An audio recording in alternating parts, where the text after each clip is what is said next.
Olá, alunos do PIC da Univag, etapa 8. Meu nome é Ronald Anjos, eu sou preceptor do Programa de Interação Comunitária das etapas 5, 6, 7 e 8 e do internato. E hoje a gente vai falar com vocês sobre menopausa e climatério. A saúde da mulher, antes de a gente entrar propriamente no assunto propriamente dito, que é a menopausa e o climatério, vai dar uma pincelada rápida em questões históricas.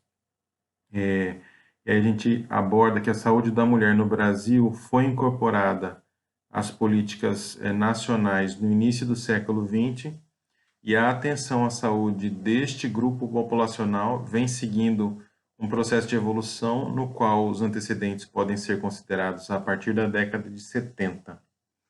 Na década de 80, ocorreu o lançamento do documento Assistência Integral à Saúde da Mulher, Bases de Ação Programática, que serviu de apoio para o Programa de Assistência Integral à Saúde da Mulher, o PAI-SM, elaborado pelo Ministério da Saúde em 83 e publicado em 84. Nesse período, o Ministério da Saúde adotava uma concepção mais restrita da saúde da mulher, que se limitava basicamente à saúde materna ou à ausência de agravos associados à reprodução biológica. Esse PAISM, incorporou o ideário feminista para a atenção à saúde da mulher, com ênfase em aspectos da saúde reprodutiva, mas com propostas de ações dirigidas à atenção integral da população feminina nas suas necessidades prioritárias, significando uma ruptura com o modelo de atenção materna infantil até então desenvolvido. Nas prioridades estava incluída a atenção ao climatério também, já que contemplava uma abordagem geracional da mulher em todas as fases da vida, da adolescente à idosa. Falando um pouquinho sobre conceitos e limites cronológicos, segundo a Organização Mundial de Saúde, o climatério corresponde ao período de vida da mulher compreendido entre o final da fase reprodutora até a senilidade. Em geral, varia dos 40 aos 65 anos. Nesse período, ocorre a menopausa, que é definida como a interrupção permanente da menstruação e reconhecida após 12 meses consecutivos de amenorreia. No climatério, observa-se uma diminuição da fertilidade e progressivamente declínio da produção de estradiol pelo ovário, embora mantenha certo equilíbrio hormonal pela maior produção de androgênios e sua conversão periférica em estrogênio. A menopausa precoce ocorre quando se estabelece antes dos 40 anos de idade e tardia após os 55 anos de idade. O climatério, na verdade, é um período de transição com duração variável e até certo ponto especial no ciclo biológico da vida da mulher. As considerações relativas a esse período, que é o período climatério, são de extrema importância porque consideram modificações endócrinas, físicas, emocionais e socioculturais próprias dessa fase, e através dessas alterações podem ser adotadas medidas preventivas cuja finalidade principal é a melhora da qualidade de vida dessa mulher. E aí a gente vai falar um pouquinho sobre a etiopatogenia, que é um pouco complexa, envolve todo o eixo hipotálamo hipofisário e tem como sua estrutura mais relevante nesse processo que é o ovário. E é no ovário que vai ocorrendo progressivamente a diminuição desses folículos e os remanescentes tornam-se refratários às gonadotrofinas. Lá no período embrionário, até a quarta semana mais ou menos, a gônada primitiva feminina vai apresentar de 1.000 a 2.000 gonadoblastos que vão se transformando em oogônias. Essas oogônias vão dar origem a oócitos de primeira ordem, vão sofrer meiose, interrompem o processo antes de completarem a primeira fase da prófase. Os oócitos vão ser envolvidos por uma camada de células epiteliais achatadas, que são as células granulosas, que vão formar o folículo primordial. Nesse período, mais ou menos, estão presentes cerca de 600 mil elementos germinativos que sofrem rápida multiplicação e passam a mais de 5 milhões por volta da 20ª semana do desenvolvimento embrionário. Por volta do 5º mês de desenvolvimento fetal, a gente já tem a caracterização do ovário, à semelhança do órgão ao nascer. E a partir desse período que vai iniciar o processo de atresia folicular, de modo que quando nasce a mulher, não existe mais que 2 milhões de folículos e no início da puberdade, a variação de 300 a 500 mil desses folículos.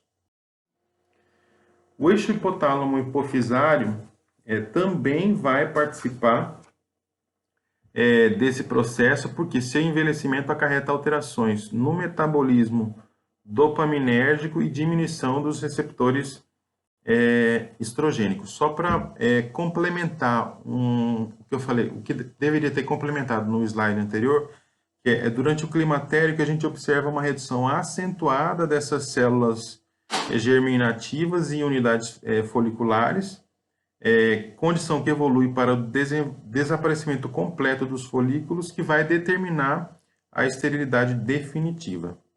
Aí, voltando para o eixo hipotálamo-hipófise, embora seja inquestionável que o declínio no número de unidades foliculares funcionais ovarianas seja o elemento principal da falência reprodutora durante o climatério, atualmente há um aumento de evidências de que o processo de envelhecimento está associado a alterações dinâmicas hipotalâmicas e hipofisárias que são independentes da secreção gonadal de hormônios. Passando um pouco a falar sobre a endocrinologia. Clinicamente, essas alterações, essas modificações se apresentam como insuficiência do corpo lúteo, que nas fases iniciais determina irregularidades menstruais, como o espânio ou polimenorreia. A espaniomenorreia é o espaçamento anormal, normalmente de 2 a 3 meses do fluxo menstrual, evoluindo mais tardiamente para a menorreia por anovulação temporária ou definitiva.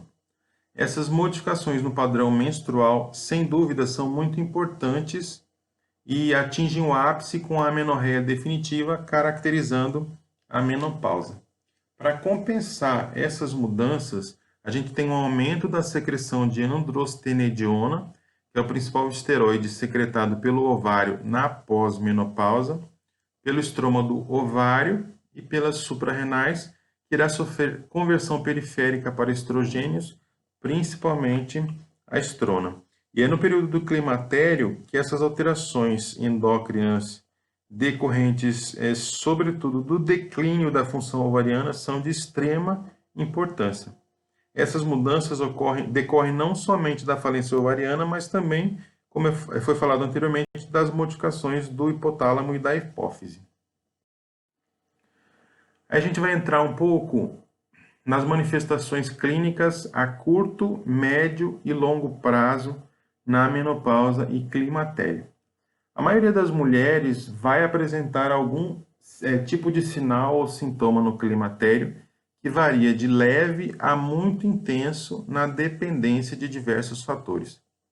Os sinais e sintomas clínicos do climatério ainda podem ser divididos em transitórios, representados pelas alterações do ciclo menstrual, e pela sintomatologia mais aguda, e não transitórios, representados pelos fenômenos atróficos e gênito-urinários, distúrbios no metabolismo lipídico e ósseo.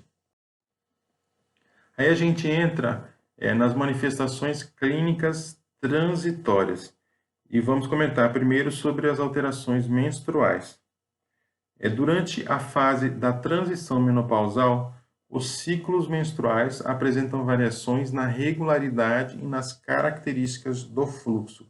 Então, inicialmente, pode ocorrer uma tendência ao encurtamento gradativo da periodicidade devido à maturação folicular acelerada e consequente ovulação precoce, o que pode ser seguido por uma fase lútea com baixa produção de progesterona e instalação de ciclos pró- ou polimenorreicos com fluxo diminuído ou aumentado.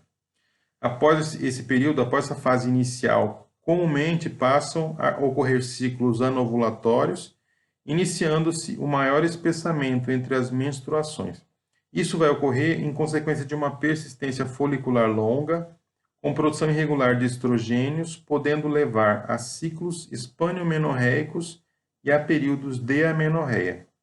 Nessa fase, o fluxo poderá apresentar aumento da duração e intensidade em consequência das alterações endometriais, expressando as alterações hormonais, o que não deve descartar, sempre que necessário, a investigação do endométrio. Outras manifestações clínicas transitórias são os sintomas vasomotores. Os fogachos ou ondas de calor constituem o sintoma mais comum nas mulheres ocidentais, podendo ocorrer em qualquer fase do climatério. Manifestam-se como sensação transitória súbita e intensa de calor na pele, principalmente do tronco, pescoço e face, que pode apresentar hiperemia acompanhada na maioria das vezes de sudorese. Outros sintomas neurovegetativos encontrados frequentemente são os calafrios, a insônia ou sono agitado, vertigens, parestesias, diminuição da memória e fadiga, que muitas vezes são relacionadas a etiologias diversas ao climatério. Além disso, pode ocorrer palpitação e, mais raramente, sensação de desfalecimento, que geram certo desconforto e mal-estar para essa mulher. A intensidade varia muito, desde muito leve a intenso, ocorrendo esporadicamente ou várias vezes ao dia. A duração desses fogachos pode ser de alguns segundos a 30 minutos aproximadamente. Vale lembrar aqui que o consumo de bebidas alcoólicas ou líquidos e alimentos quentes, ambientes com alta temperatura, estresse, emoções intensas, aglomerações de pessoas, ambientes abafados, usos de roupas quentes, estão associados com o desencadeamento dos fogachos e, portanto, devem ser evitados para uma melhor qualidade de vida dessa mulher.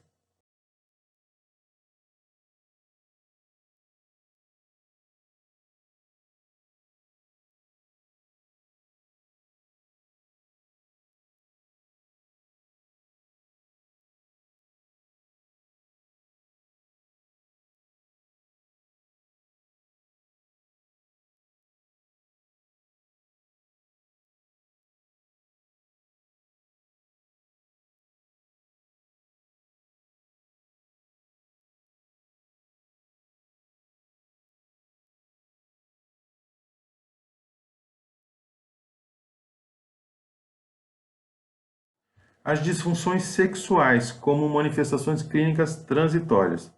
A maioria dos problemas relacionados à esfera sexual na peri ou após a menopausa se referem a alterações anatomofuncionais deste período a partir dos fenômenos de hipo ou atrofia no aparelho geniturinário. Entre as disfunções comportamentais estão a diminuição da libido, que é extremamente comum na mulher que passa por esse período do climatério menopausa, da frequência e da resposta orgástica relacionadas a questões psicossexuais e hormonais. Aí a gente passa para as manifestações clínicas não transitórias e a gente começa falando pelas alterações urogenitais. A primeira são as distopias. A etiologia dos prolapsos genitais é relacionada a muitos fatores, como a constituição estrutural óssea e muscular da pelve, a qualidade da assistência obstétrica, a paridade, fatores raciais, metabolismo do colágeno e envelhecimento dos tecidos.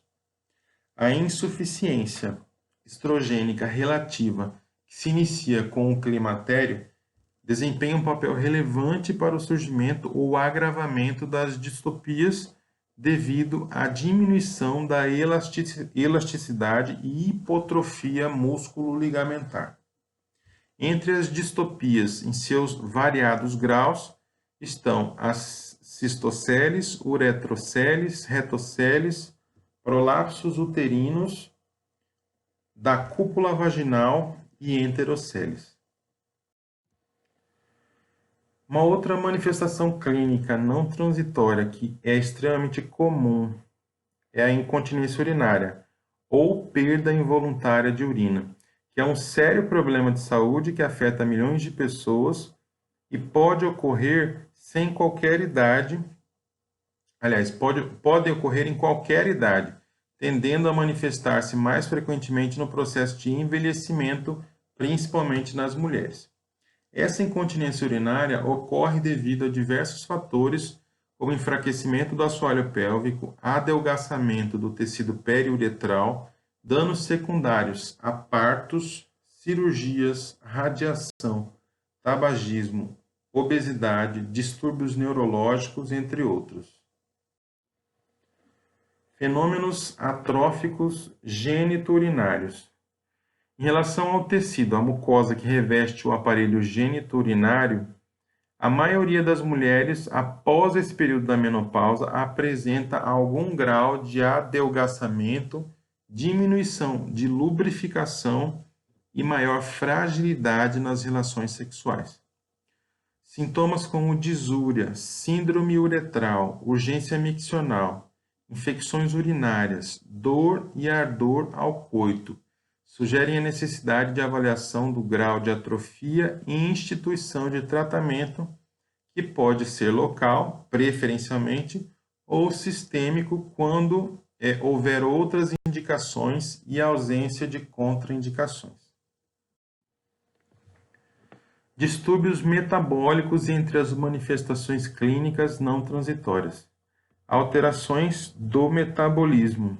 A condição do hipoestrogenismo pode influenciar a elevação dos níveis de colesterol e triglicérides, ocorrendo um aumento nas taxas do colesterol ruim, que é o LDL, e diminuição nas de HDL. Essa situação pode ser favorável à instalação de dislipidemia, aterosclerose, doença coronariana, infarto do miocárdio e acidente vascular cerebral, que estão entre as principais causas de mortalidade nas mulheres. Alterações no metabolismo ósseo. A coluna e o colo do fêmur são os pontos usualmente mais comprometidos. O sintoma mais comum da osteoporose da coluna é a lombalgia, e os sinais mais representativos, perda de altura e a cifose. A queda de estrogênio vai fazer diminuir a atividade dos osteoblastos e aumentar a atividade dos osteoclastos.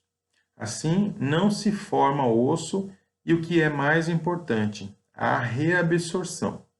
A matriz óssea se desfaz e libera cálcio, que é a desmineralização, ocorrendo alta remodelação óssea e instalando-se progressivamente a osteopenia e a osteoporose, que se caracteriza por fragilidade esquelética, baixa massa óssea e qualidade óssea alterada.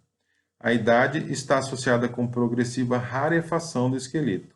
A perda óssea é mais considerável e as fraturas osteoporóticas são bastante comuns nas mulheres.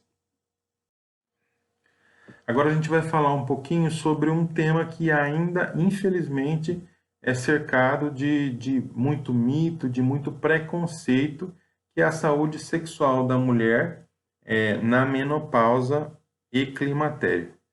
O envelhecimento sexual é um dos fatores mais frequentemente apontados como fonte de angústia para mulheres e homens nessa fase da vida. A sexualidade da mulher no climatério, como eu disse anteriormente, ainda infelizmente é carregada de muitos preconceitos e tabus. Segundo dados da literatura, muitas mulheres comparam sua experiência da menopausa à da adolescência. As duas compreendem um processo de adaptação que pode ser inicialmente tumultuado. Em ambas as situações são comuns flutuações bruscas dos hormônios que podem gerar alguns sinais e sintomas, influenciando também os sentimentos, as relações e a sexualidade.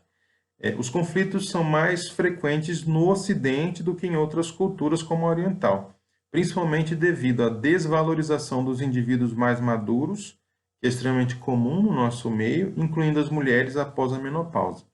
Isso porque existem vários mitos que reforçam a ideia de que nesse período a mulher fica assexuada. Um deles é a identificação da função reprodutora com a função sexual.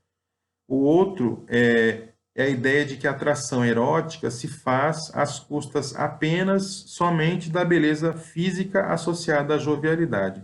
E ainda tem um terceiro mito que considera que a sexualidade feminina relacionada diretamente aos hormônios ovarianos, vinculando a diminuição da função do ovário com a diminuição da função sexual, que não tem nada a ver.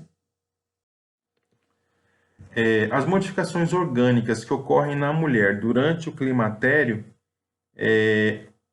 não obrigatoriamente implicam na diminuição do prazer, mas podem influenciar a resposta sexual, que pode ser mais lenta. As mulheres no climatério, mais frequentemente após a menopausa, podem apresentar uma lubrificação vaginal menos intensa e mais demorada, sendo necessário, às vezes, um maior estímulo sexual por parte do parceiro.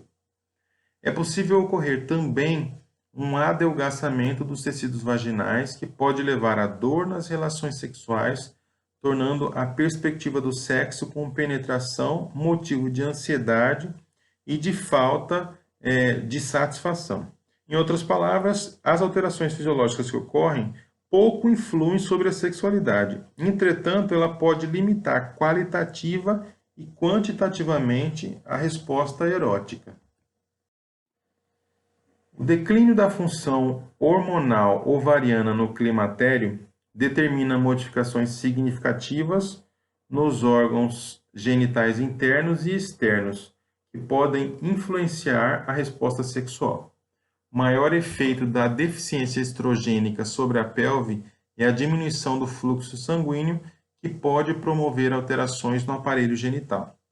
Os pelos pubianos tornam-se escassos, a redução de parte do tecido adiposo dos grandes lábios e retração dos pequenos lábios e clitóris, as alterações observadas na vagina devido à diminuição dos níveis estrogênicos são frequentemente mais marcantes do que as da genitália externa.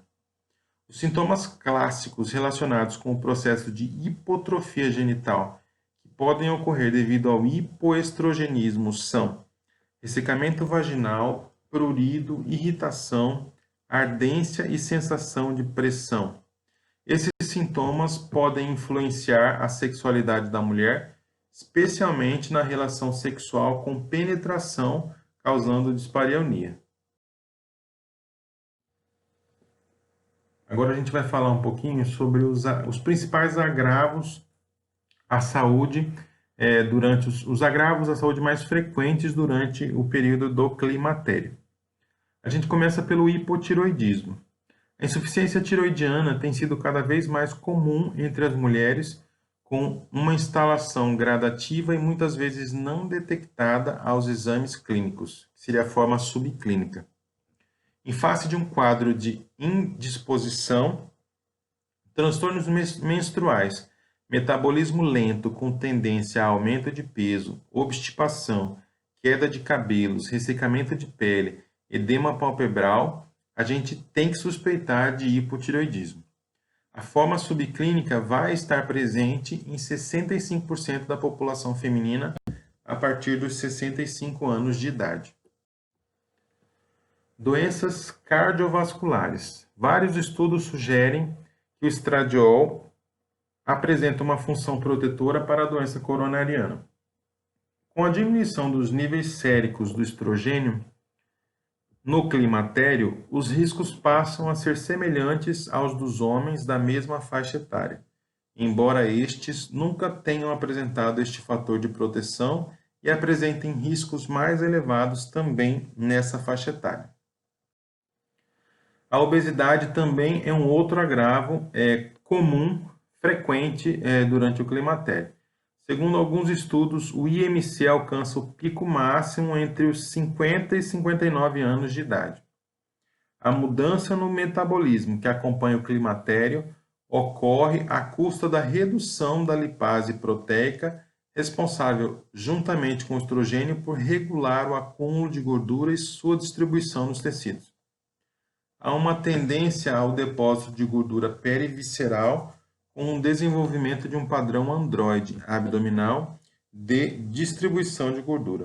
E é frequente também nesse período a diminuição das atividades físicas, enquanto também ocorre uma menor necessidade calórica pelo organismo, devido à maior lentidão metabólica, com substituição gradativa da musculatura por tecido adiposo.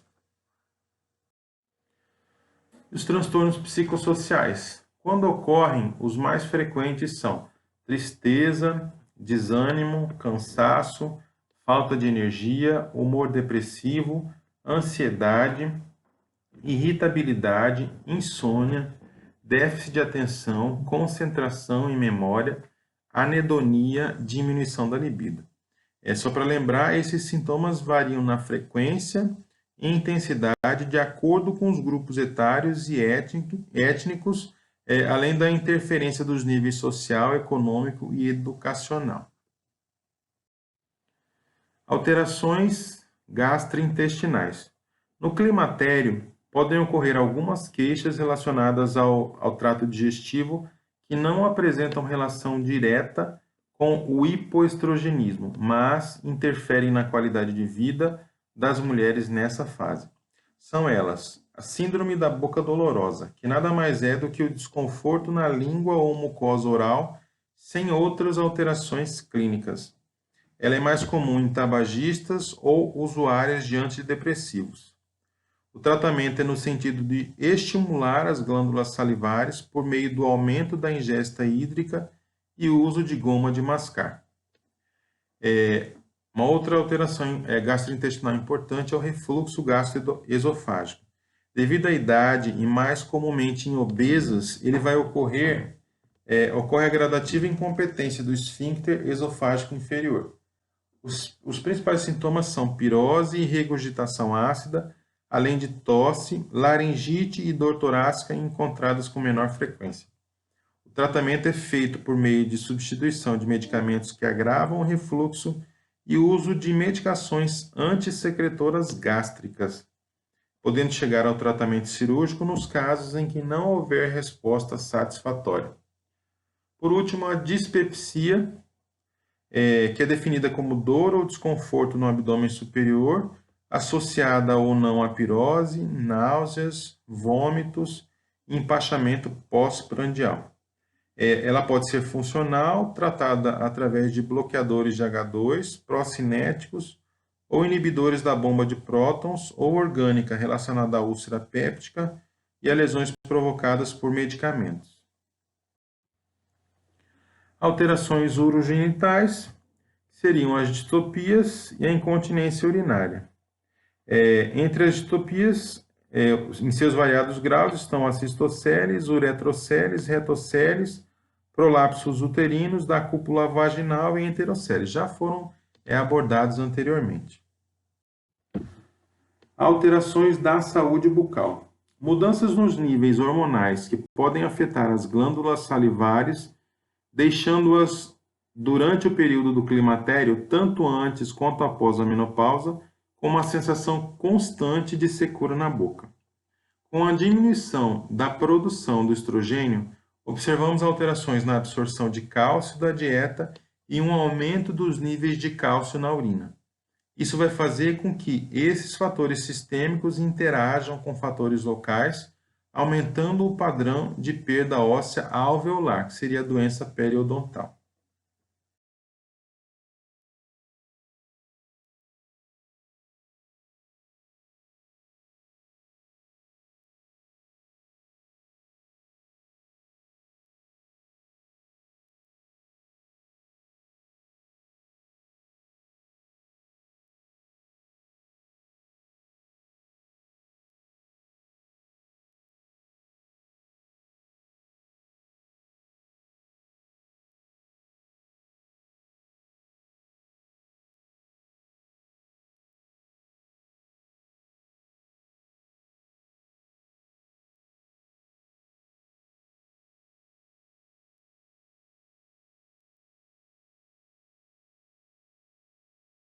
Aqui eu coloquei nesse quadro, nós percebemos por esse quadro que, apesar dos riscos, a hormonioterapia é ainda a escolha mais eficaz para o tratamento das manifestações clínicas, principalmente dos fogachos. Mas a gente tem os moduladores seletivos de receptor de estrogênio, agentes antidopaminérgicos, antidepressivos, bifosfonados e suplementação de cálcio e vitamina D.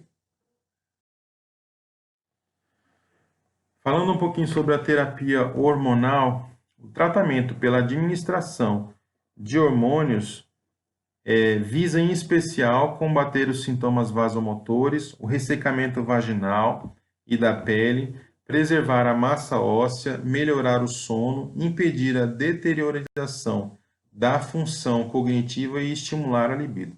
De forma geral, procurar melhorar ao máximo a qualidade de vida dessa mulher que passa pelo período do climatério. Aí a gente passa para as indicações da terapia hormonal. As sociedades científicas internacionais entraram em consenso de que a terapia hormonal deve ser iniciada para alívio dos sintomas desagradáveis relacionados à redução dos esteroides sexuais, como as alterações menstruais, fogacho, sudorese e aqueles consequentes à atrofia urogenital. A dose ministrada deve ser a mínima eficaz para melhorar os sintomas, devendo ser interrompida assim que os benefícios desejados tenham sido alcançados ou os riscos superem os benefícios. Atualmente, essa terapia hormonal não deve mais ser iniciada com o objetivo de prevenção primária ou secundária de doença cardiovascular. O mesmo ocorre em relação à osteoporose, em que a terapia hormonal não é a primeira escolha de tratamento, uma vez que tem outras condutas com resultados bastante satisfatórios, a não ser que hajam também outras indicações para a terapia hormonal. Quais são as contraindicações absolutas à terapia hormonal? Câncer de mama, câncer de endométrio, doença hepática grave, sangramento genital não esclarecido, história de tromboembolismo agudo e recorrente e porfiria. E entre as contraindicações relativas estão a hipertensão arterial e o diabetes mellitus não controlados, descompensados, a endometriose e a miomatose uterina. Aí a gente vai começar, vai colocar umas sugestões para prescrição de terapia hormonal. Isso aqui é bem chatinho, porque basicamente você tem que decorar algumas medicações e suas principais indicações. A gente começa falando do estrogênio e da progesterona em mulheres na pré ou perimenopausa, com ciclos eumenorreicos, sintomatologia vasomotora intensa, que seriam os fogachos, e que não apresentam contraindicações, preconizam-se estrogênios conjugados via oral do 5º ao 25º dia do ciclo ou 17-estradiol por via transdérmica do 5º ao 24º dia do ciclo, associados ao acetato de medroxiprogesterona ou ao acetato de nomegestrol ou a outro progestógeno, naquelas com hispanomenorreia, que é aquele período de irregularidade menstrual. Aquele espaçamento anormal, normalmente de 2 a 3 meses de fluxo menstrual. Empregam-se estrogênios conjugados ou estradiol, ou 17-beta-estradiol por via transdérmica, ou valerato de estradiol ao dia, 1 a 2 miligramas por via oral ao dia, do dia 1º ao dia 25 de cada mês, associado ao acetato de medroxiprogesterona, ou acetato de nomegestrol, ou dihidrogesterona, ou progesterona natural, ou gestodeno nos últimos 14 dias. Nos casos de sangramento uterino anormal, hipermenorragia, menorragia, metrorragia, é indicado após prévia avaliação endometrial por ultrassonografia e, se possível, esteroscopia com biópsia dirigida, o esquema preconizado para o tratamento do sangramento uterino disfuncional. Nas mulheres em que a terapia hormonal é indicada após a suspensão dos ciclos e não apresentam contraindicações, administram-se estrogênios conjugados via oral, estradiol micronizado ou valerato de estradiol ou 17-beta-estradiol por via transdérmica diariamente sem interrupção. Em mulheres com útero, há qualquer forma de estrogenoterapia deve ser associado a um progestógeno, que pode ser o acetato de medroxiprogesterona ou acetato de nomegestrel, por via oral, ou dihidrogesterona ou gestodeno, sempre do 1º ao 14º dia de cada mês. É possível utilizar também as associações hormonais, como o valerato de estradiol associado ao acetato de medroxiprogesterona, acetato de ciproterona ou levonorgestrel.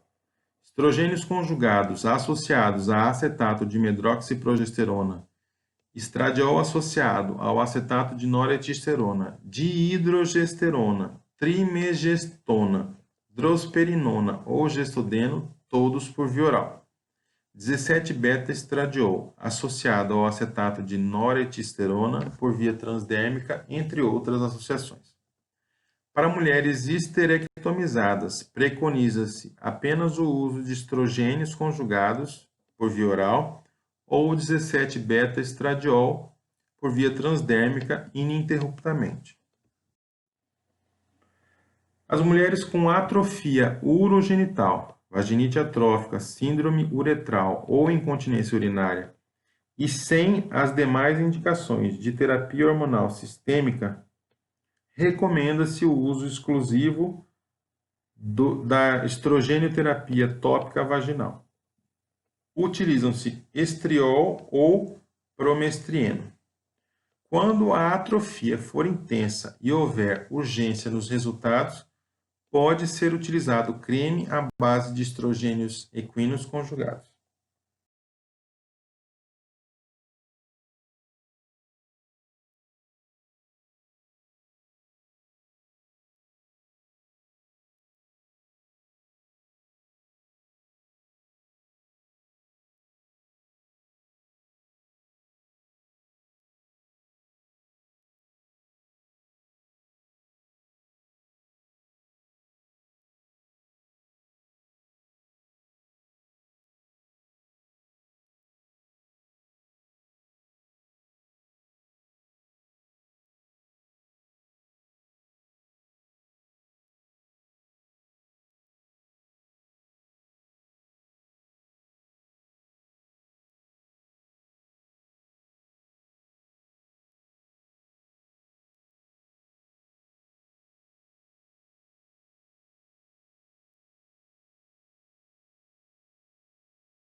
A tibolona.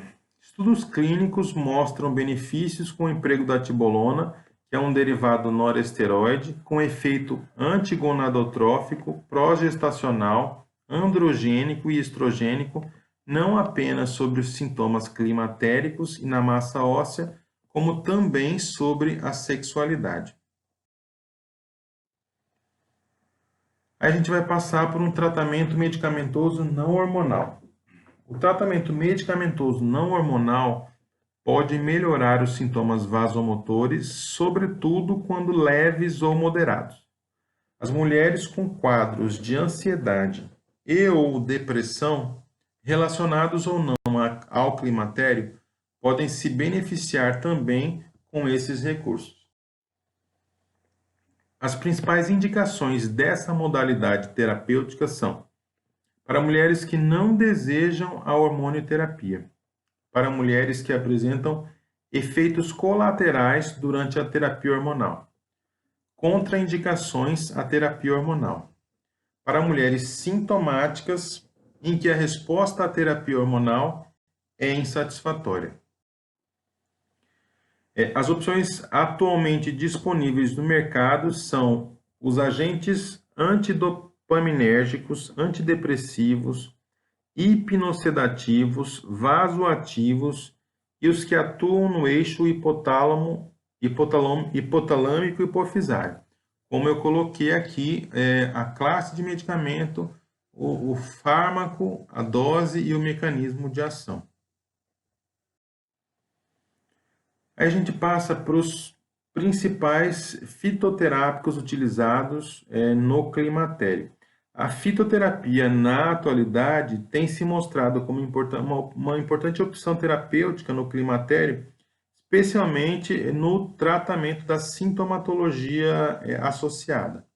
Os principais fitoterápicos utilizados no climatério são comumente conhecidos como fitoestrogênios por sua ação estrogênio símile, embora por serem moduladores, possam exercer também ação antiestrogênica a depender da quantidade de hormônios circulantes no organismo, como no caso das flutuações hormonais e picos hiperestrogênicos na pré-menopausa.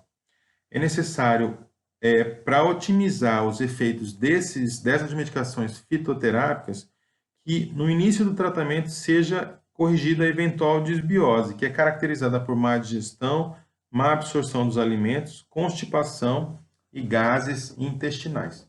E aí, para começar a falar dos fitoterápicos, a gente começa pela soja, que é a Glycine max. A soja contém isoflavonas, que são as substâncias com maior quantidade de estudos para o climatério e que estão indicadas às mulheres que desejam conduzir esta fase utilizando terapias baseadas em plantas medicinais em detrimento da terapia hormonal, pelos efeitos colaterais que estes apresentam ou ainda nos casos em que há contraindicações ao uso da hormonioterapia. A sua ação é predominantemente estrogênica símile para os sintomas do climatério, bem como para a melhora do perfil lipídico. O seu uso é de 50 a 80 miligramas, de 50 a 180 miligramas por dia, que devem ser divididos em 2 tomadas de 12 em 12 horas. E tem como possíveis efeitos colaterais alergias, interferência com a absorção de certos minerais, pela presença de ácido fítico, constipação, flatulência, náuseas e irritação gástrica. A gente fala um pouco sobre o trevo vermelho, Trifolium pratense. É um fitocomplexo que tem na sua composição várias isoflavonas, além de outros componentes da planta. Vem sendo utilizado por longa data para diversas finalidades, sendo útil para os sintomas do climatério devido à sua forte ação estrogênica símile. O uso de 40 a 60 miligramas por dia com dose única diária. Tem como possíveis efeitos colaterais semelhantes aos de produtos à base de isoflavonas. Simicífuga racemosa. A simicífuga racemosa é utilizada para o tratamento dos sintomas do climatério, tendo ação central hipotalâmica e periférica nos receptores. Ela está indicada principalmente para os sintomas neurovegetativos do climatério, como fogachos, e age na melhora da atrofia da mucosa vaginal. O seu uso é de 40 a 80 miligramas dia, pode ser associada a isoflavonas. E tem como possíveis efeitos colaterais, são muito raros, mas incluem dor abdominal, diarreia, cefaleia, vertigens, náusea, vômitos e dores articulares. Hipérico perfuratum. O Hipérico perfuratum é uma planta de reconhecidas propriedades antidepressivas e calmantes, podendo ser indicada para quadros leves a moderados de depressão não endógena. Ele vai atuar no sistema nervoso central, inibindo a recaptação de vários neurotransmissores, entre eles a serotonina relacionada ao equilíbrio emocional e ao humor. A dose recomendada é de 300 a 900 miligramas ao dia, No caso de utilizar a maior dose, que é 900 miligramas, deve-se dividir em 3 tomadas diárias. Tem como possíveis efeitos colaterais a irritação gástrica, a sensibilização cutânea, fotodermatite, insônia, ansiedade. Tem como principais contraindicações gravidez, lactação e deve-se evitar a exposição ao sol. A Valeriana officinalis, é conhecida mundialmente por seu efeito sedativo, pelo alívio da ansiedade e pela insônia. O uso recomendado é de 300 a 400 miligramas ao dia, dividido em 2 a 3 tomadas. Tem como possíveis efeitos colaterais a hipersensibilidade aos componentes da fórmula. Devem ser respeitadas as dosagens, pois em excesso pode causar cefaleia e agitação. Grandes quantidades podem induzir a sonhos, dispepsia e reações alérgicas cutâneas. Tem como principais contraindicações a hipersensibilidade, gestação e lactação. Por último, a Melissa officinalis, que pode ser usada para o alívio da ansiedade, insônia e algumas desordens digestivas, como cólicas intestinais, flatulência, dispepsia, além de outras indicações, principalmente quando associada à valeriana. O seu uso é de 80 a 240 miligramas ao dia em 3 tomadas. Tem como possíveis efeitos colaterais o entorpecimento e a bradicardia em indivíduos sensíveis. Como contraindicações, gestantes, portadores de glaucoma e de hipertireoidismo e hipersensibilidade aos constituintes da planta. Essa foi a aula sobre menopausa e climatério da etapa 8 do Programa de Interação Comunitária da Univag. Eu agradeço mais uma vez a oportunidade e espero ter colaborado para o aprendizado de vocês. Essas são as referências bibliográficas utilizadas para fazer essa aula para vocês, assim como as questões do estudo de caso. Obrigado, tenham um ótimo dia.